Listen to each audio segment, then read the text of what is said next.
Student, good morning. Sangeeta লাইফস্টাইলে তোমাদের অনেক অনেক স্বাগত। সবাই যে যেখান থেকে দেখতে আসো, আশা করি তোমরা সবাই ভালো এবং সুস্থ আছো। আমিও তোমাদের ভালোবাসা আশীর্বাদে অনেকটাই ভালো আছি। তো চলো আজকের ব্লগটা দেখতে থাকো। তো বন্ধুরা, আজকে সকাল সকাল বাসি কাজ দিয়ে আজকের ব্লগটা শুরু করতেছি। তো অন্যদিন তো তোমাদের দেখাইতাম পারি না, কারণ সকালে অনেকটাই ব্যস্ত থাকি। আর আজকে ইচ্ছা করলো যে তোমরার সাথে কিছুটা শেয়ার করতাম। আর আজকে অনেক কিছুই কাজ আছে, আমরা সবাইরই লাগিয়ে গেছি গা কাজে, যে যার কাজে লাগিয়ে গেছে গা। সবাইই দেখাবো, তোমরা দেখতে থাকো ব্লগটা। আমার ঘর সরানো শেষ, এরপর যাবো উঠান সরাইতে। আর আমরা উঠান কিন্তু তেমন বেশি বড় না, অনেকটাই ছোট, কিন্তু সরাইতে অনেকটা সময় লাগে। জানো কেন সময় লাগে? উঠানে অনেক পাতা পড়ে থাকে। আমরা বাড়ির চারিপাশে কিন্তু গাছ আর গাছ, অনেক গাছ লাগানো, তো এটি কুড়াইতে কুড়াইতে অনেকটা সময় লাগে। যে দেখতে পাচ্ছ আমার পেছনে নীল কালার একটা ফুল, এটা কিন্তু পঞ্চমুখী নীলকণ্ঠ। এই ফুলটা লাগাইছে মা। আর এই ফুলটা যখন লাগাইছে অনেকগুলি ফুল ফুটছিল, এরপরে না ফুল ফুটা কমে গেছে গরমের দিন আনার পর থেকে। আমাদের এখানে এত পরিমাণ চোর বাড়িছে কি কমু, মানে খুবই ভয় করে। বন্যা হওয়ার পর থেকে চোরের উপদ্রব আরো বেড়ে গেছে গা।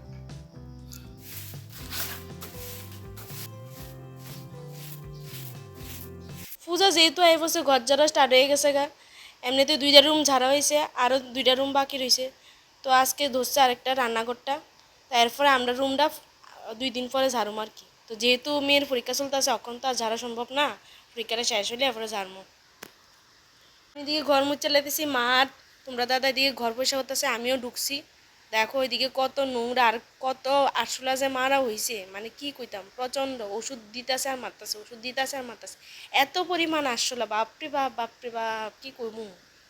তো প্যাকেট আছে, সব প্যাকেট পালাই দিতেছে, কারণ প্যাকেটের মধ্যে ঢুকে ঢুকে বাসা করতেছে, আর এরপরে ঢুকতেছে খানার মধ্যে। এটি কি সম্ভব নিয়ে দিন পর পর পরিষ্কার করানো লাগতেছে।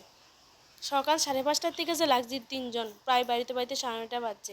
এরপরে আবার রান্না খানা আছে, কোন সময় রান্নু কোন সময় খামো কে জানে। আবার মেয়েও ঘুম থেকে উঠছে না, মেয়েরও উঠাইতে হইব। তো মারও কালকে একাদশী আছে, তো একাদশীর আগের দিন মাতারানী আমিষকা ঠাকুরের ভোগ দে। তো দেখো মায়ের দিকে কিছু কাপড় চোপড় গুছাইতেছে, এদিকে রাখবো সিঁড়িকুটার দিকে, কারণ জায়গা নাই, উপরে রাখলে আলো আসলের বাসা হয়। তোমরা দাদা ভিতরে ফ্যান ট্যান যা আছে সব পয়সা করে লেতেছে, আর আমরা এদিকে পয়সা করতেছি। তো মা কিছু ব্যাগ গুছাই রাখছিল ইডির উপরে, তো ইডি বাই করে দেখতেছে ওখানে ইডির মধ্যে আসলে ঢুকছে না। যাক, ইডির মধ্যে সারা সব কিছুর মধ্যে আসলা আর আসলা। বাপ দিয়ে কাজ শেষ করে এরপরে গেছি গিয়ে স্নান করতাম, স্নান টান করে আয়া পড়ছি বা দিমু পূজা। তো আমারও রানতেই বাসকে, এখন পুজো দেব। চলো, তো কিছু বাসন আসলো, ইডিক্ষণ ধুয়ে লেতেছি ঠাকুর ঘরের বাসনই। জানো প্রথম প্রথম যখন আমি ভিডিও দিতাম না, তখন আমার চ্যানেলে একদম ভিউজ হইতো না। তখন মনটা যে এত খারাপ লাগতো, ভাবতাম সবাই চ্যানেলে ভিউজ হয়, কিন্তু আমার চ্যানেলে কেন হয় না। এরপরে দেখলাম যে কেন এরকম হয়। আর আমি সাথে সাথে ভিডিও ছাইরে আবার সাথে সাথে দেখে লেতেছি। এটা কিন্তু তোমরা করবা না, যেটা আমি করছি। তোমরা মিনিমাম একদিন পরে ওয়াইটি স্টুডিওটা অন করে দেখবা, তাইলে কিন্তু তোমাদের চ্যানেলের ভিউজ বাড়বো। বাসন ধোয়া কমপ্লিট হয়ে গেছে, যাইতেছি গিয়ে পূজা দিতে। পূজা দিতে গিয়ে সেটা দেখি তা মা কত পরিমাণ ফুল পারছে, আর আমি কোন ঠাকুরের কোন ফুল দিমু এটা চিন্তা করতে করতে আমি কনফিউজড হয়ে গেছি গিয়ে। যাই হোক, সুন্দর করে আসনটা সাজাই লাইছি, খুব ভালো লাগতেছে। তো শেষ দেখালাম না তোমরা, বাবা আইছে, বাবার সামনে ভিডিও করতে লজ্জা লাগে। তো এখন আইসি পূজা শেষ করে উপরে সাথে কাপড় দিতাম। চলো কাপড়টা দিয়ে লই। এত রুদ্র, ঠিক আজকে আমরা সবাই জানুম বইছি, এখনো কেউ রেস্ট নাই, আজকে অনেক কাজ আছে। তো চলো। আর যেদিন ঘর ঝাড়াও থাকে সেদিন কাপড় চোপড়ও ধোয়া হয় বেশি। তো যদিও আজকে আমি কাপড় চোপড় কমই দিছি, আর অন্যদিন তো আরও বেশি বেশি ধোন লাগে। আর জানো সকাল সকাল কাপড় চোপড় ধুয়ে দিলে বেশিক্ষণ লাগে না শুকাইতে। নিচেও জায়গা আছে রোদ্র দহনের, কিন্তু আমি আইফরি উপরে, কারণ উপরে দিলে খুব তাড়াতাড়ি শুকায় জায়গা, আর নিতেও বেশিক্ষণ লাগে না। আর এই রোদ্রে আমাদের গাছটির কি অবস্থা গো, কি কইতাম তোমরা রে, একদম শুকায় কাঠ হয়ে যেতেছে গা এই রোদ্রে। কালে জল দিয়ে ঠিক হয়, কিন্তু বিকাল হাইতে হাইতে পুরা কাঠ হয়ে জায়গা। আর দেখো আমি এদিকে পুরা জামা কাপড় দিয়ে দিচ্ছে, এবার নিচে যেতেছে, তো নিচে আয়সা দেখি তা মা দিকে গুড়া মাছ কাটতেছে, বাবা আসছে গুড়া মাছ মামার কাটতে দিয়ে যেতেছে। গুড়া মাছ কিন্তু আজকে রানতাম না। তো মা আয়েসে দেখি তা ভাত নামাইলে এসে ডাইলও সিদ্ধ করে দিছে। মায়ের ফরে যেতেছে গা স্নান করতো। চিকেনটা কালকে পুরাটা খাওয়া হয়েছে না, তো লেগে একটু জাল দিয়ে লিতেছি, সকালবেলা চলে যাবো গা চিকেনটা দিয়া। আর সঙ্গে আছে মাছ ভাজা, পুকুর থেকে যে মাছ ধরছিল মা, ওই মাছটির ভাজা করুম আর কিছু করুম পেঁয়াজি। বাচ্চারা লেগেও মাছ ভাজি করিলাম, কারণ তারা পেঁয়াজি খাইতো না।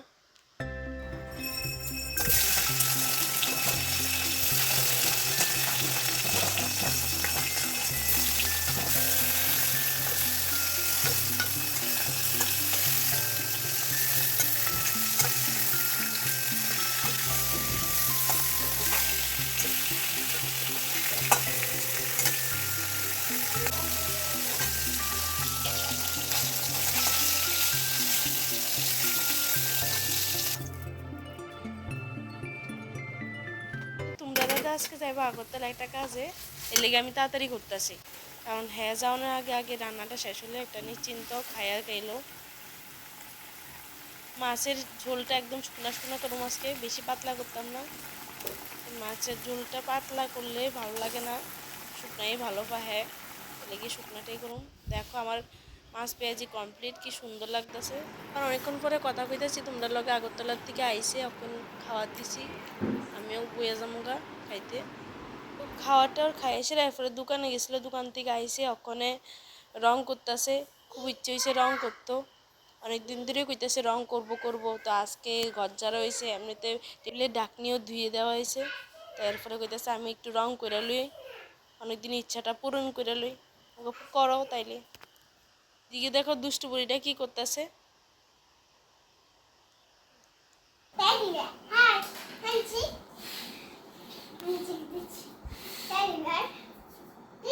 বন্ধুরা আজকের ব্লগটা আমি এখানে শেষ করতেছি, দেখা দিচ্ছি আরেকটি নতুন ব্লগের সঙ্গে। সবাই ভালো থাকবা, সুস্থ থাকবা, আর আমার ভিডিও যদি তোমাদের ভালো লেগে থাকে লাইক কমেন্ট শেয়ার করে সাবস্ক্রাইব করে দেওয়া। আজকের জন্য টাটা, গুড নাইট।